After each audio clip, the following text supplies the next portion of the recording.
ഇതാന്നേ ഇത് ഉദരക്കട്ട. അവിടെ കിടന്നാ മതി. ആ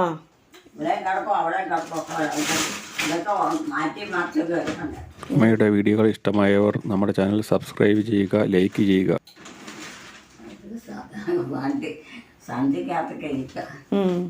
എന്നാ കടന്നോ, എന്നാ കടന്നോ. ഇനിയിപ്പോൾ അതെല്ലാം എടുത്ത് വീട്ടിൽ കൊണ്ടുവന്നിട്ട് കഴുകി പെറുക്കി എടുക്കണം. കിടക്കുമല്ലേ? കേട്ടോ, ഞാൻ അവരെ ഏറ്റുവരട്ടെ, അവരെ വിളിച്ചിട്ട് അവര് ഏറ്റുവരട്ടെ. ആരാ? പിള്ളേരും അമ്മയൊക്കെ. അമ്മയോ? അമ്മയുടെ അമ്മയാണോ? എൻ്റെ അമ്മയൊക്കെ ഇവിടെ ഉണ്ടോ? എല്ലാവർക്കും കൂടെ പോകാനാണോ? അത് ശരി. എന്നാ ഒന്ന് ഉറങ്ങിക്കോ. ഒന്നും വേണ്ട. പിന്നെ എന്നാ ചുമ്മാ കിടന്നോ, പോകാൻ പറ്റിയല്ല. ചുമ്മാതെ കിടന്നോ.